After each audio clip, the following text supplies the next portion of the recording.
से आंसू गिरते हों, जिस जगह पर घर की कन्याओं की आंख से आंसू गिरते हों, जिस जगह पर गौ माता की आंख से आंसू गिरते हों, जिस जगह पर माता पिता की आंख से आंसू गिरते हों, वो घर घर नहीं रहता, वो नरक रहता। वो घर घर नहीं है, वो नरक है।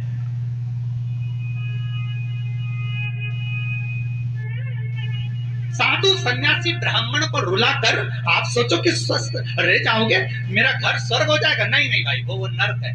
घर की माताओं को रुलाकर, घर के बुजुर्गों को रुलाकर, घर की बहन बेटी को रुलाकर आप सोचे मेरा घर स्वर्ग है, नहीं, नरक है। गाय को डंडा मारकर, उसको तड़फा कर तुम सोचो कि उसको रुलाकर तुम उस घर को स्वर्ग बना, वो नरक है, वो स्वर्ग नहीं हो सकता।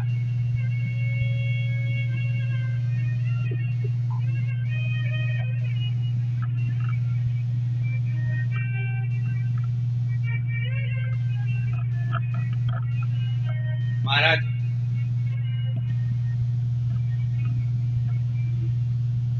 भगवान की भक्ति का आनंद वही है। मैं फिर एक बार कहा था, पहले भी कहा था कि हम 108 नंबर पर फोन लगाओ तो एम्बुलेंस आ जाती है। बोलो सही है कि गलत? 108 नंबर पर फोन लगाओ तो एम्बुलेंस आ जाती है, और वही 108 मनके की माला घुमाओ तो क्या भगवान नहीं आएगा?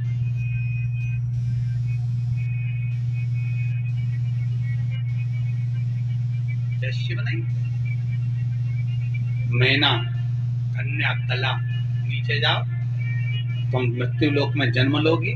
क्षमा मांगा तो कहा 3 देवियां तुम्हारी गोद में खेलेगी। मैना की गोद में पार्वती, कन्या की गोद में सीता, क्योंकि सुनैना बनी थी वो, कला कीर्ति बनी जिनकी गोद में राधा, ये तीनों खेली। और मैनावती की गोद में पार्वती जी जब आई, आते ही आनंद समाहित हो गया। नारद जी ने कहा, इनको जो पति मिलेगा, भस्मी का मानने वाला, जटाजूट बांधने वाला, मृग चाला वाला। पार्वती जी की मां ने कहा कि मैं विवाह नहीं करूंगी, बेटी कुंवारी रखूंगी। नारद जी ने जाते जाते कह दिया, अगर ये शंकर का अनुमोदन करेगी तो शिवपति के रूप में मिलेगा। शंकर का भजन करा। जब बाल्य अवस्था में जो ज्ञान प्राप्त हुआ था, रुक्मणी जी का विवाह भगवान कृष्ण के साथ कितनी बार हुआ? श्रीमद् भागवत कथा में आपने सुना होगा, रुक्मणी जी का विवाह भगवान कृष्ण के साथ में 4 बार हुआ। पहला विवाह रुक्मणी का, जब रुक्मणी की अवस्था 4 साल की कुछ छोटी अवस्था थी, और रुक्मणी ने देवऋषि नारद और अपने पिताजी के मुख से भगवान कृष्ण का चरित्र सुना था। रुक्मणी जी के बुद्धि में बैठ गया, मन में बैठ गया कि मैं भगवान कृष्ण को अपना पति बनाऊंगी। रुक्मणी जी ने पहला विवाह दिल से भगवान के साथ में कर लिया था, मन से, मानसिक विवाह। दूसरा विवाह रुक्मणी जी ने जब पत्र लिखा, 7 श्लोक लिखे, रुक्मणी जी का दूसरा विवाह पत्र के साथ हो गया था, भगवान से बुद्धि का विवाह कर लिया था। तीसरा विवाह रुक्मणी जी को जब भगवान भगा कर ले गए जगदम्बा के मंदिर से, तो राक्षसी विवाह हो गया था। चौथा विवाह रुक्मणी जी जब द्वारका पहुंची और ब्राह्मणों ने वैद रीति से विवाह करवाया, और चौथा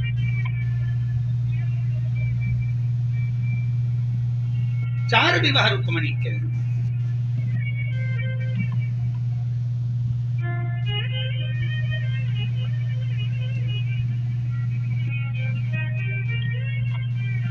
बचपन, जवानी, अधेड़ी, बुढ़ापा, रुक्मणी जी ने चारों अवस्था 4 विवाह में भगवान को भी दे दो।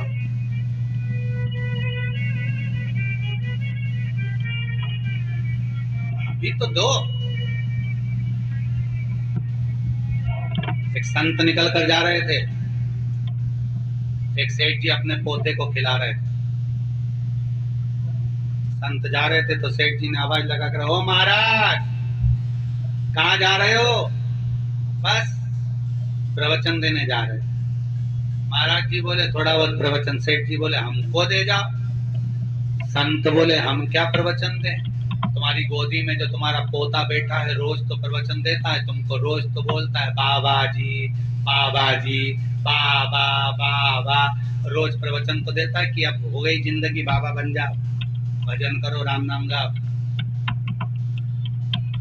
सेठ जी को बड़ा बुरा लगा, ये महाराज तो हमको प्रवचन देंगे। सेठ जी बोले रुको महाराज रुको, हमारा मन खुद करता है कि अब हमारी जिंदगी हो गई, अब हमारा पोता सही करता है, बाबा बन जाए, अब तो भगवान का भजन करें।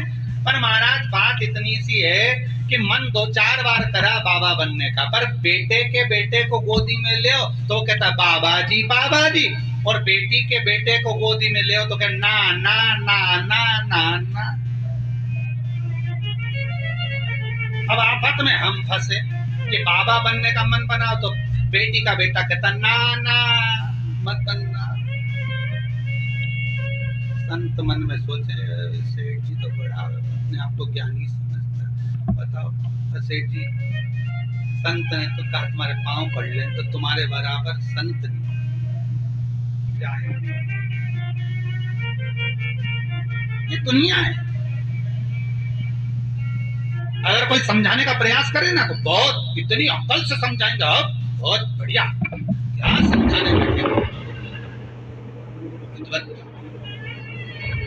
पार्वती जी जान गए, पार्वती जी भाई तब करने साधना करने बाल्यावस्था में जो ज्ञान प्राप्त हुआ था, बस अपने बच्चों को जो संस्कार बाल्यावस्था में दिया जाता है वो संस्कार जीवन भर चलता है, जीवन भर चलता।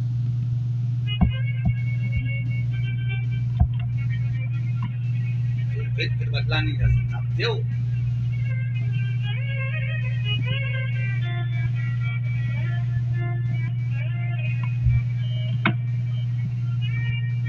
और जो संस्कार बच्चों के मन में आ गया, जो संस्कार बच्चों के मन में प्राप्त हो गया बाल्य अवस्था में जब आ गया तो वो सुख देगा, वो आनंद की अनुभूति कर।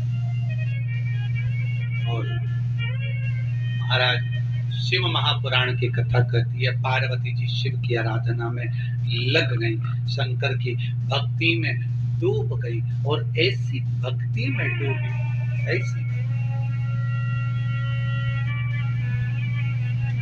पार्थिव शिवलिंग का निर्माण करती, पूजन करती, भगवान का स्मरण करती।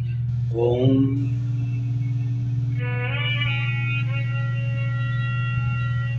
नमः शिवाय, ओम नमः शिवाय, स्मरण कर रही हैं।